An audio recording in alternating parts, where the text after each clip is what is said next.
अभी कुछ दिन मेरे बाल ऐसे ही रहने वाले हैं, तो माफ़ कीजिएगा उसके लिए। अभी पता है हुआ क्या कि लास्ट आधे घंटे से मैं बक रहा हूँ एंड मेरे को ये रियलाइज़ ही नहीं हुआ कि मैंने रिकॉर्डिंग बटन के ऊपर टैप तो किया बट रिकॉर्डिंग नहीं हो रही थी। एनीवेज, फिर से बात करते हैं। हम लोग बात कर रहे थे टिरनी ऑफ चॉइसेस। क्या ज़्यादा चॉइसेस हमें फ्रीडम देने की जगह उल्टा और ज़्यादा मिजरेबल बना रही होती हैं? देखते हैं, इसके ऊपर बात करते हैं। होता है ना कभी कि हम मार्केट जाते हैं कोई एक टी शर्ट खरीदने के लिए और वहाँ पे एक चीज़ लेने गए थे, 50 ऑप्शन सुन के घर वापस आ गए। क्यों? क्योंकि वो इतना कंफ्यूजिंग और इतना ओवरवेलमिंग हो गया था। या फिर मूवी देखने का मन कर रहा है और हमने ये नोटिस करा कि मूवी देखने ज़्यादा टाइम तो मूवी को सिलेक्ट करने में लग रहा है कि कौन सी मूवी देखें, क्योंकि हमें ऐसा लगता है कि अगर हमारे पास ज़्यादा चॉइसेस होंगे तो हमें ज़्यादा फ्रीडम मिलेगी।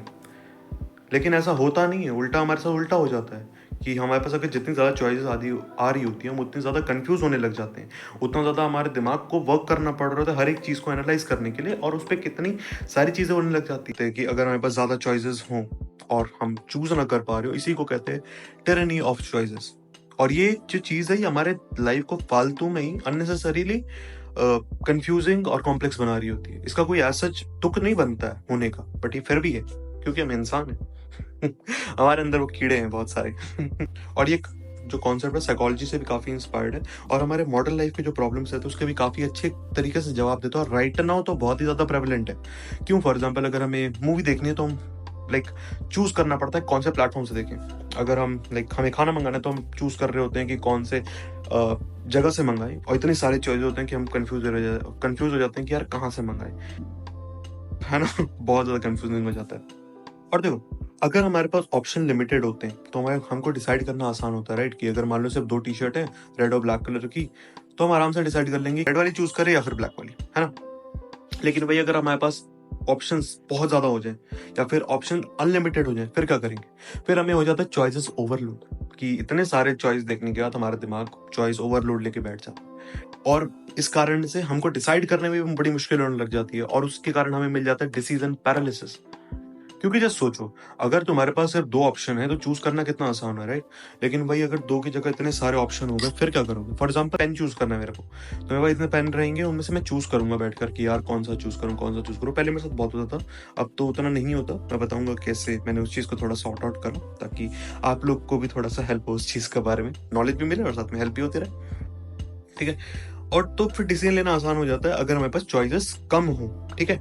लेकिन ये भी होता है कि मान लो हमारे पास अगर चॉइसेस ज्यादा है और मान लो हमने चूज कर भी लिया कि चलो ठीक है, मेरे को इन 10 में से कोई एक चीज, ये चीज पसंद आई, तब पता है वो क्या रहा होता है, हमारे दिमाग में चल रहा होता है कि क्या ये बेस्ट वाला है या कोई और ऑप्शन इससे बेटर था। ये वाली टी शर्ट बेटर है या फिर ये वाली कलर की टी शर्ट बेटर है। उन 10 में से हमने मान लो एक चीज करी, हमें लग रहा है कि ये वाली बेटर है या फिर इसके बगल वाली जो दूसरे कलर की है ये वाली बेटर है। क्या ये बेस्ट है? क्या मुझे इससे ज्यादा कॉम्प्लीमेंट्स मिलेंगे? क्या मुझे इससे वो इंसान मुझे इस कलर की टी शर्ट पहनने से पसंद करेगा? बहुत कुछ चल रहा होता है, ठीक है। और अगर हमने डिसाइड कर भी लिया कि चलो ठीक है यही है जो मैं डिसाइड कर रहा हूँ, तो हमको आने लग जाता है रिग्रेट बायस कि यार ये वाला बेस्ट है या नहीं है। और मान लो रिग्रेट बायस नहीं भी आया तो हमें एंटिसिपेटेड रिग्रेट आ रहा होता है, क्योंकि जब हम देखते हैं कि इतने सारे ऑप्शन है तो हमारा दिमाग सोच रहा होता है कि अगर मैंने गलत चूज किया तो क्या होगा। और ये चीज हमें फालतू में एक कॉम्प्लेक्स, कंफ्यूज और एंजाइटी देख रही होती है। कॉम्प्लेक्स तो बना ही देती है, कंफ्यूज तो कर ही रहे होते, साथ में स्ट्रेस और एंजाइटी भी फालतू में देने लग जाती है, ठीक है। जैसे नेटफ्लिक्स एग्जांपल ले लें कि हम बैठकर बस स्क्रॉल कर रहे हैं कि भाई ढूंढ रहे हैं कि कौन सा शो बेटर है, कौन सा शो बेटर है। अगर मैंने ये वाला शो चूज करा और उसमें 3 घंटे लगा दिया, बाद में पता लगा कि उतना अच्छा था भी नहीं, तो है ना। ये चीज बहुत होती है। मूवी देखने बैठे, अब सोच रहे हैं कि कौन सी मूवी लगाएं। यार मैं नहीं चाहता कि मेरे 3 घंटे बर्बाद हो जाए, उसके चक्कर में हमने ऑलरेडी 1.5 घंटे बर्बाद कर दिए मूवी ढूंढने के चक्कर में।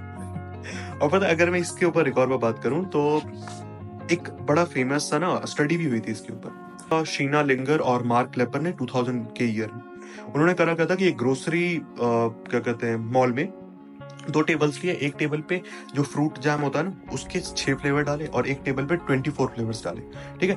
और उन्होंने ये ऑब्जर्व करा कि यार 24 वाले जहाँ पे 24 फ्लेवर्स है ना, वहां पे लोग ज्यादा आए इसके कंपैरिजन में। जहाँ पे 6 फ्लेवर थे वहां पे लोग उसके कंपैरेटिवली थोड़े कम आए, ठीक है। लेकिन रिजल्ट ये आया कि जहां पे लोग ज्यादा आए 24 फ्लेवर, वहां पे सिर्फ 3% सेल हुई, है ना। जितने लोग आए उसके सिर्फ 3% लोग थे जिन्होंने चीजें खरीदी। मीनवाइल जो यहाँ पर 6 जहाँ पे जैम्स रखे थे वहां पे 30% की सेल आई। कम लोग ऑलरेडी आए थे, बट उसमें भी 30% लोगों ने खरीदा। ये दिखाता है कि इवन दो 24 चॉइस देखकर, 24 चीजें देखकर लोग आए तो सही, लेकिन लोग डिसीजन ही नहीं बना पाए। क्यों? क्योंकि उन्हें ये भी ये लग रहा था कि यार ये वाला बेटर है, फिर ये वाला बेटर है। इतने सारे ऑप्शन देख के उनका भी दिमाग खराब हो रहा था। अगर अपना बताऊं तो मेरे साथ हो क्या रहा था कि मेरे को ना कल मूवी देखनी थी, कोरियन सिनेमा। नॉर्मली मैं बहुत सारे अलग अलग सिनेमा फॉलो करता हूँ, क्या कहते हैं, ईरानियन सिनेमा हो गया, यूरोपियन सिनेमा हो गया, इंडियन सिनेमा तो फॉलो करता ही हूँ, मलयालम सिनेमा, अलग अलग टाइप का सिनेमा फॉलो कर रहा होता हूँ। तो मैंने सोचा कि तब ठीक है कोरियन सिनेमा देखते हैं, कोई मूवी देखते हैं। कोई ढूंढ रहा हूँ कि यार कौन सी मूवी देखे, कौन सी मूवी देखे, कौन सी मूवी देखे, और मेरे को कोई इतनी ढंग से मिल नहीं रही, और मैं उस लिस्ट को बार बार देखे जा रहा हूँ। ठीक है, और बाद में एक चीज डिसाइड करके बाद में वो चीज देखी, और वो कैसे देखी उसके ऊपर अब बात करते हैं। कि सवाल ये आता है कि यार इन सबसे बाहर कैसे निकले, ये सबको ठीक कैसे करें फिर। अब देखो साइकोलॉजिकल अप्रोच से देखो तो इसके दो टूल्स हैं। पहला टूल हो गया इस सेटिस्फाइसिंग। सेटिस्फाइसिंग में ये होता है कि आप अपना जो सबसे फेवर्ड चीज है उसको चूज करो, और सेकंड ऑप्शन के बारे में मत सोचो।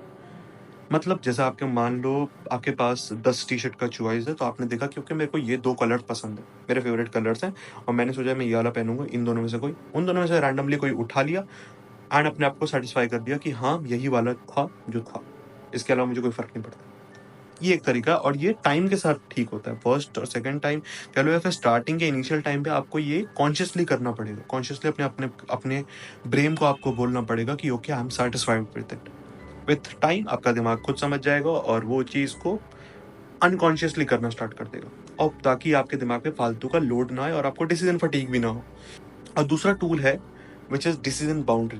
डिसीजन बाउंड्री को सिंपल शब्दों में कहूँ तो फिल्टर लगाना, वो इंस्टाग्राम वाला नहीं, अलग से फिल्टर लगाना। जैसे मेरे को जब मूवी देखनी थी, मैंने देखा यार टॉप 100 मूवीज, ओके, अब उनमें से मैं डिसाइड करूँ कि कौन से देखूं। तो मैंने क्या करा, अच्छा मेरा फेवरेट जॉनरा क्या है कि देखनी है, तो क्राइम पर गया एंड देखा कि अच्छा उसमें से मेरे को टॉप 10 मूवीज दिखाओ, टॉप 10 दिखाई, फिर उनमें से मैंने कोई एक रैंडम सी एक सिलेक्ट कर लिया एंड मैंने वो देखी, एंड मेरे को सही भी लगा फॉर्चुनेटली। क्यों? मैंने क्या करा, फिल्टर्स ऐड कर दिए कि मैंने अपनी चॉइस को, इवन तो बहुत सारी चॉइस थी बट मैंने क्या किया उसको नैरो डाउन करके बहुत कम कर दिया, ताकि मेरे दिमाग को बहुत ज़्यादा डिसाइड ना करना पड़े, बहुत सारी चीज़ को एनालाइज ना करना पड़े, उसको 100 नहीं अब सिर्फ 10 में से सेलेक्ट करना है। तो ये जो डिफरेंस है ना, वो काफ़ी मैटर करता है। वो सिर्फ आपने कुछ फिल्टर्स ऐड कर दिए, और वो फिल्टर आप अलग अलग जगह जा सकते हैं। जैसे फॉर एग्जाम्पल आप कैफे में गए कॉफ़ी पीने के लिए, और आपने देखा कि अच्छा वहाँ पे 15 अलग अलग टाइप की कॉफ़ी, 15 में से आपको कोई एक ही तो पीनी है ना। 15 में से आपने कहा ओके मेरे को तो लाइक मान लो ब्लैक कॉफ़ी पसंद है, तो मैंने देखा ब्लैक कॉफ़ी के 5 ऑप्शन है, 5 में से आपको कौन सी, लाइक आपको मान लो रोस्टेड बीन्स वाली पसंद है, तो आपने देखा कि रोस्टेड बीन्स वाली कौन सी है, अच्छा ये दो है, इन दोनों में से कोई एक चूज़ करता हूँ एंड वो मेरी। इस तरीके से आप फिल्टर ऐड कर सकते हैं। और अगर हम इसको फिलोसफिकल पॉइंट ऑफ व्यू से भी देखें तो इसका एक और है जो कि स्टोइसिज्म में कहा जाता है। इट इज कि आपकी चॉइस परफेक्ट नहीं होगी, तो इसलिए आपको उस चीज को एक्सेप्ट करना पड़ेगा। ठीक है, क्यों? आप परफेक्ट नहीं हो तो आपकी चॉइस भी परफेक्ट नहीं होने वाली। उसके अलावा जिस चीज पर आपका कंट्रोल नहीं है उस चीज के ऊपर आपको उतना ध्यान भी नहीं देना चाहिए। तो ये एक फिलोसफिकल कॉन्सेप्ट है। इवन तो इसके ऊपर बहुत सारे अलग अलग कॉन्टेक्स्ट भी आ सकते हैं। इवन तो मैंने जितनी भी चीज़ें बताई है इसके ऊपर अभी तो मैंने बहुत ही कम चीज़ें बताई है। टिरनी ऑफ चॉइसेस, और हमारे चॉइसेस इतने सारे फैक्टर्स के साथ लिंक्ड होती है कि बहुत ही ज़्यादा, लाइक रिसर्चर्स ने इसके ऊपर बहुत ज़्यादा चीज़ों के ऊपर बात करा है। बतेरी रिसर्च है, बहुत सॉलिड रिसर्च हुई है इन सब चीज़ों के बारे में कि हमारी चॉइसेस कैसे कैसे काम करती है। क्यों? क्योंकि ये चीज़ सेम चीज़ मार्केटिंग में भी जारी होती है। ओवरऑल क्या होता है वो भी बहुत सारी चीज़ों से मैटर कर रहा होता है। ठीक है, तो आज के लिए बस इतना ही था। लास्ट कुछ दिनों से वीडियोस नहीं आ रही थी बिकॉज मेरी तबीयत काफ़ी ख़राब थी। मैं लाइक बहुत बीमार हो गया था। अभी 2 दिन पहले जो मैंने वीडियो डाली थी तो वो भी मैं उस दिन भी काफ़ी बीमार था, बट मैंने कैसे भी करके रिकॉर्ड करके डाल दी, और अभी 2 दिन से भी सही नहीं थी। अब मैं थोड़ा सही हुआ हूँ तो अब वीडियोस आएंगी, जितना मैं ट्राई करूँगा अपना। उसके अलावा लाइक अभी मेरे बालों की हालत भी ख़राब है। ठीक है, बिकॉज मैंने सोचा कुछ कलाकृतियाँ करते हैं तो उसके चक्कर में बाल ऐसे हो रखे हैं मेरे। तब तक के लिए थोड़े दिन के लिए देख लेना। एनीवेज, अगर आपका कुछ पॉइंट ऑफ व्यू हो या फिर कुछ कहना हो तो कमेंट सेक्शन खुला है। तब तक के लिए बाय बाय, बाद में मिलते हैं आपसे।